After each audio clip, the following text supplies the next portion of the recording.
From Studio 3 at Buzz TV, it's The Horse's Mouth with Tom McManus.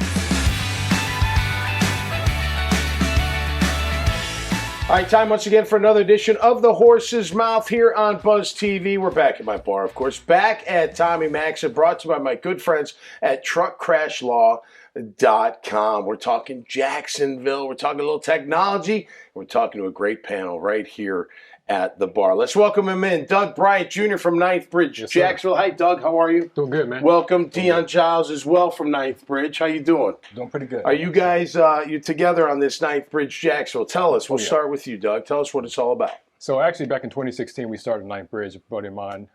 We were talking about trying to enhance the black business community. Okay. So that's kind of like our first step or whatever. Didn't go so well, so we tried to figure out how else can we get back to the community. So we take a three-step approach to the community. So we basically do community service. We do accountability meetings. Okay. And we also do cybersecurity training as well. Which is huge. Yeah, definitely. I mean, that is that. So what's the background and how'd you guys get started? So I'm in cybersecurity. I've been in IT for about 17 years, 10 of those being cybersecurity. Cool. Just my way of giving back to the community. For those that want to get into the field, give them a chance to take our curriculum and understand how to get into cybersecurity. Deanna, are you from here too, or where you from? I guess you can say I'm originally from here now. I've been at Jacksonville since 1996. Okay, about the same time as me. Yeah, by the way of the Navy, I served 5 years in the Navy. Thank you for your service, man. Appreciate that. Appreciate it. So obviously it's important to give back, right? And you guys are doing that through what you're experts in, so to speak. That's correct. When did that come to fruition for you? Like, when did you say, like, hey, man, we gotta do this?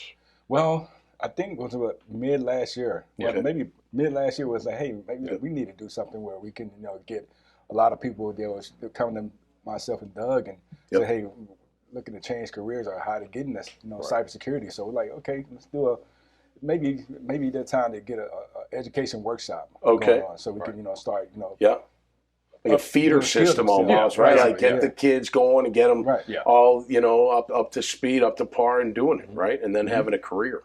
That's fantastic. Great to have you guys on. We'll be back. Michael Zeeland's here. How are you, man? Hey, great. In Nom Kicks, did I get that right? In Pigs? Almost. Do it. You do Almost. it. You do it for me. Yeah, think about innovation. Yes. Olympics. Okay, what are you guys doing? What's it about? Well, it's about celebrating innovation and developing a platform for creatives all around the world. We have 40 countries involved. Wow. And I represent Olympics USA. Okay. So we have very creative students and other people who would be, involved in this, and how you came from the physical, physical world, running into people. Yes. Yeah. Well, look at you, right? Like, about Olympics. Yeah, where you absolutely. celebrate physical body. Right. So that was the idea. Well, we can also celebrate intellectual body. Absolutely. And that's how we started. I mean, innovation is constant, right? I mean, it's every day something new. That's got to keep you on your toes and excited at the same time, right? But at the same time, there are certain laws of innovation. It's not just thinking out of the box. Right. People distilled, especially in industry. Yeah. Think about 1,000 years of technical evolution. Yeah. They had to invent ways how to invent. And instead of you telling, hey, just go and be creative, well, it doesn't help much. But if you show specific ways how you can really solve these problems, that's what we do. That's cool. That's cool. Tools. Absolutely. Great to have you. James, how are you, my man? Always good to see From you. Robert Half, always great to have you. Absolutely. Back on. I mean, this is your space, man. I mean, Absolutely. It's got to keep you going, too. Like, you get to meet new people and what they're doing. And it's probably the best part of the job. Yeah. Let me ask you this, and this is for everybody. Yeah. Like, because I deal with some early stage companies and whatnot. I swear that the innovation, the ideas, they're always there. Mm-hmm. It's the delivery. Exactly. That's not always there, and it drives me. Yeah. So I'm going to start with you. How do you get people to deliver on what they're innovating, if you will? I think the first thing you do is you get involved. You get people and the right people involved. You know a constant struggle that we face in IT, right? Is how do we fill the jobs that are open now, but how do we get a younger group of professionals interested in IT, right? Yep. Let's be real. When we were all coming up, IT wasn't the cool thing, right? No, right. You wanted to do this. It's cool now. It is. It really is. Totally And cool. it's through things like Doug and Dion and some of the other organizations that I'm involved with, meeting with these high school students and these junior high students to really create that buzz piece and show them the way to how interesting it can be. You're not just going to be a gamer. You're not going to be a hacker, right? Yep. There's a broad spectrum of IT you can play with, and I think that's where the innovation comes from. Because if we can help these kids understand the path early enough, that's where the creativity and the innovation comes from. Yep. Because let's be real about this. Your most creative time in your life was when you were a child, right? You had an imagination. Sure. And that's where that comes from.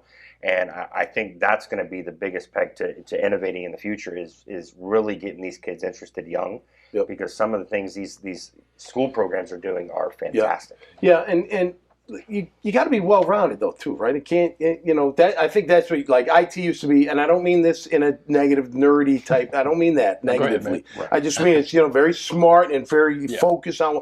And now it's that plus. Hey, you can also be social. You can also talk. It will help you in your career. But how about you? How do you get to deliver? Like, how do you make sure people deliver? Well, I think you're absolutely correct. In innovation, there are basically in inventing, let's say. There are three major questions. Yep. Number one, what to invent. Number two, how to invent. Number three, how to sell your invention. Yep. And that's what you're asking. Yep. And I appreciate what you're saying about creativity and thinking out of box. But again, there are certain laws and rules and principles that people have developed.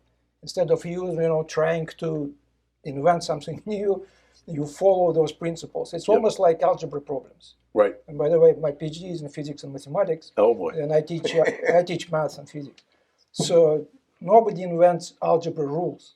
Yep. You take certain steps and you solve a problem. The same way can be applied to solving innovation problems. Mm-hmm. Okay. And if you learn a little bit, and obviously they were focusing on the technical aspect of it. Sure. But you're asking about how do you really bring it to the market, which is completely different. Mm-hmm. No doubt. And you're absolutely correct. No, you're right. I mean, ideas are great, but if you can't deliver on that idea, it's only an idea. So how about, Dion, how about you, is it a hard sell to the kids to get them interested in cybersecurity and other tech type things? No, I don't. I mean, from my perspective, I get reached out to at least 2 or 3 times a week. Hey, I'm looking to get into cybersecurity. Yeah, especially with the makeup of the job field now, where people are getting laid off and they're looking to get into something else. And cybersecurity is huge right now because it's a shortage. No doubt. Of getting people into the field, but upskill challenge. I mean, I have Is it sexy enough yet? That's we got to make it sexy. You know what's sexy? You're doing something awesome and you're making money, and you got a career. That's sexy, right? No doubt. Yeah, it's definitely rewarding too to see somebody that you help get into the field and they're thriving. That's one of the biggest rewards I have. Yeah.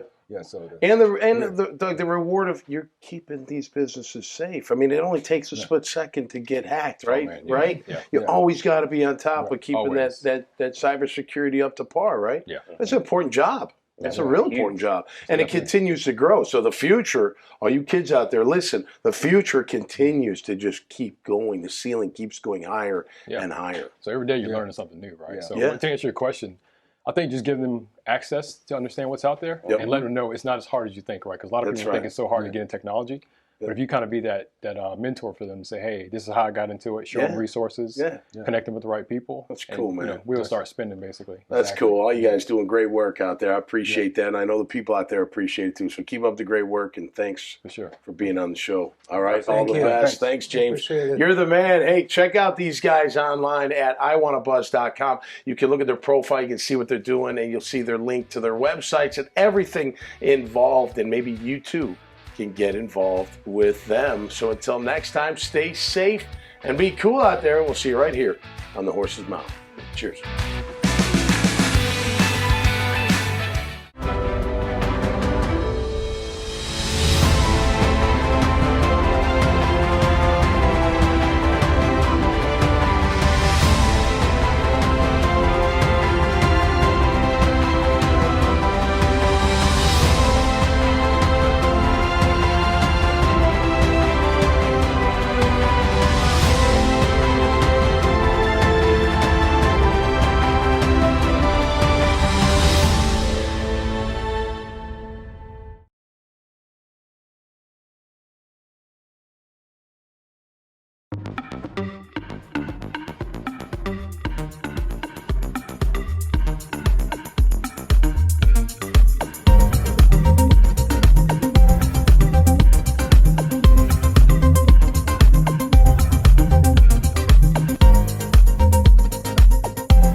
From Studio 3 at Buzz TV, it's The Horse's Mouth with Tom McManus.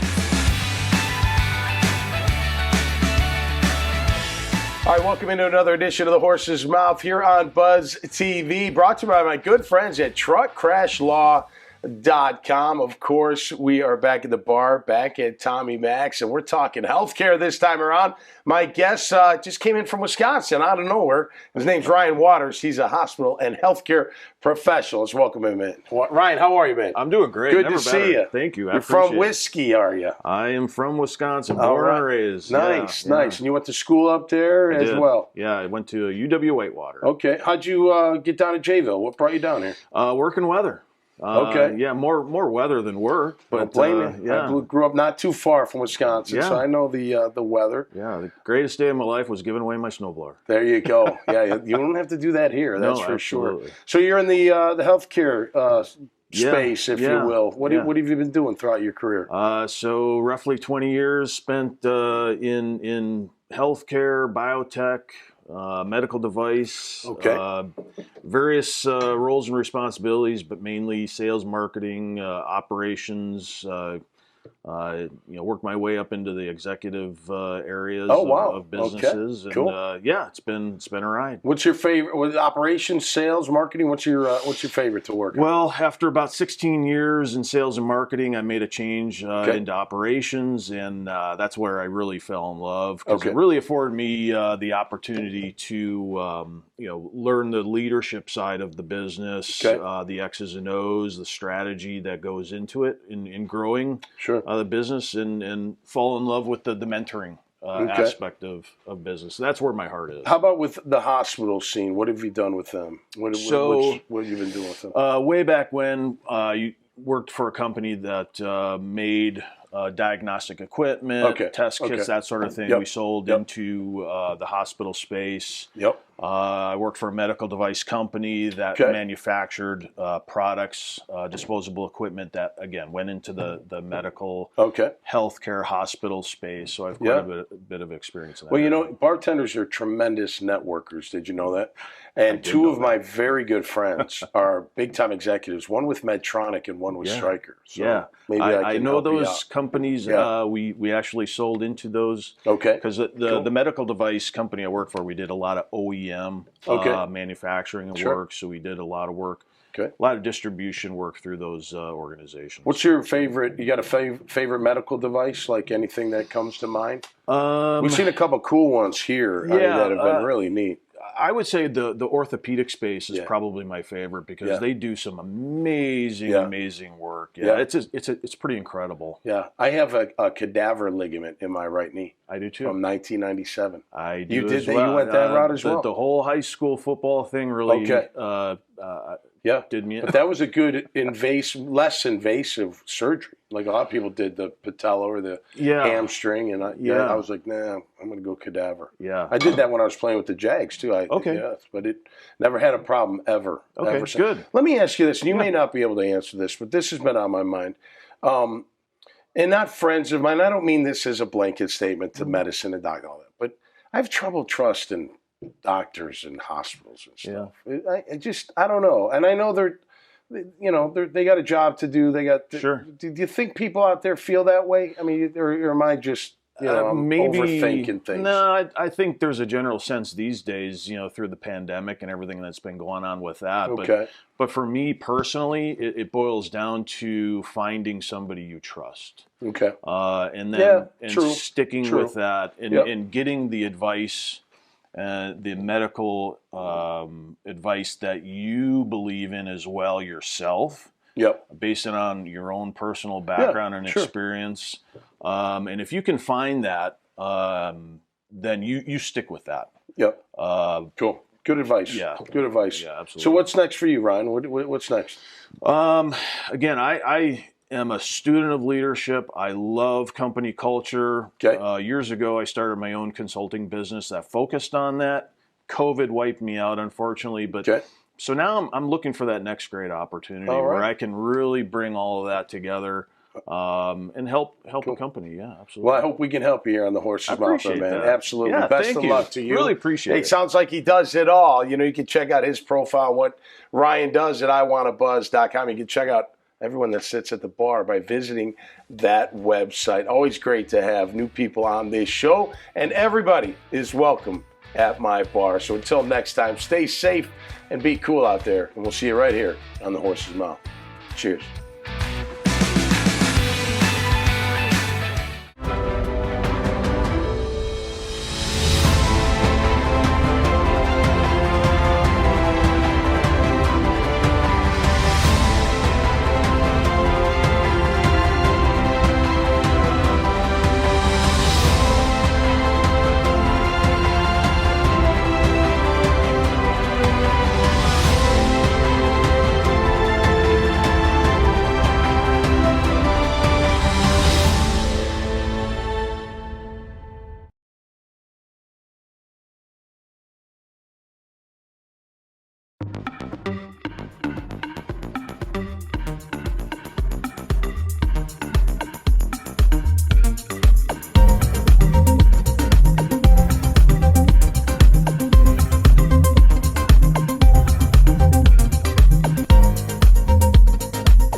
From Studio 3 at Buzz TV, it's The Horse's Mouth with Tom McManus.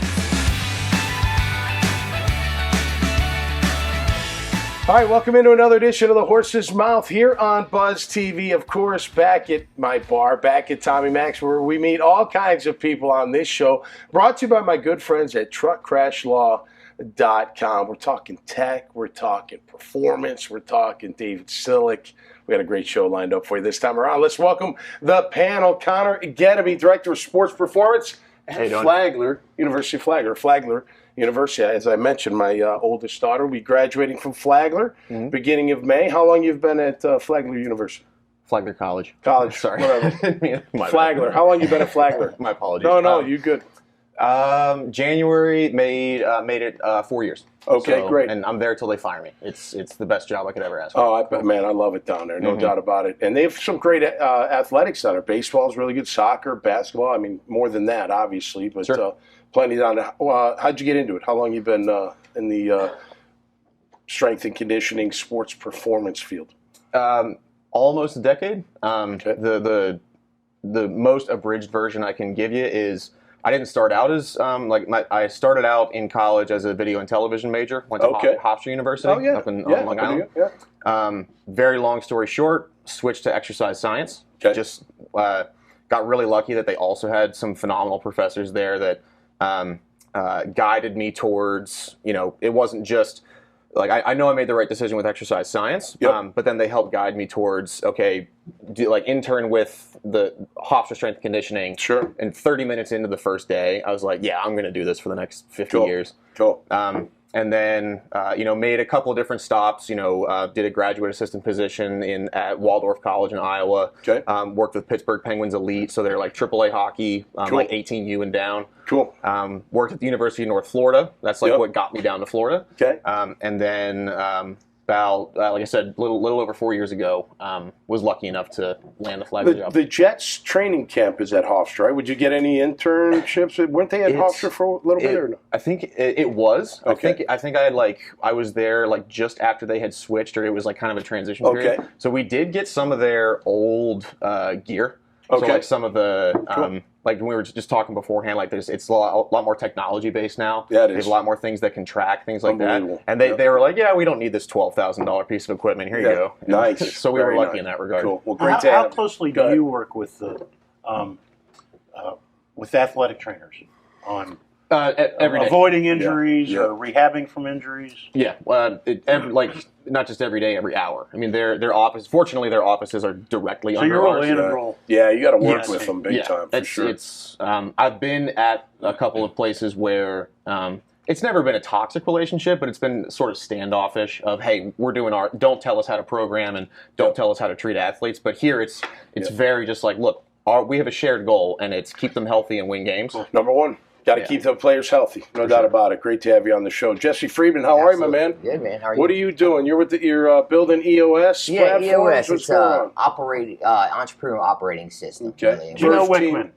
Gino Wickman, you got it. So there's a book called Traction that Gino Wickman came out with, and it's kind of laid out that system. And what I do is implement that system with small to medium-sized businesses. Okay. So over about 2 years, we call it like a people operating system. So like you'd have an operating system on your phone or your computer that kind of keeps all the apps together. This is a people operating system. It's not a software. We work with the leadership team. What kind of businesses? Are you agnostic or do you It's literally anything. It works for anyone. So basically, we look between 10 and 250 employees, usually between $1 million and $150 million in revenue. That's kind of our sweet spot. But I have a couple smaller and a couple larger than that. But it really does work across it. We're talking like HR, payroll, that kind of stuff? No, we're talking about the leadership team. And what we do is we work with them on three things. So we work with them on vision, which is just from getting everybody on the same page with where we're going, the company's going, and how we're going to get there.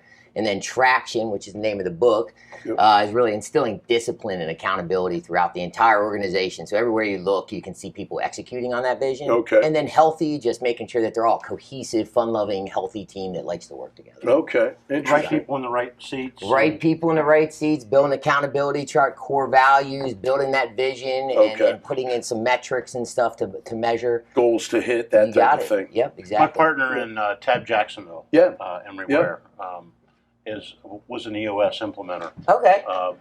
Until we, the alternative board based out of Denver, launched something called Strat Pro.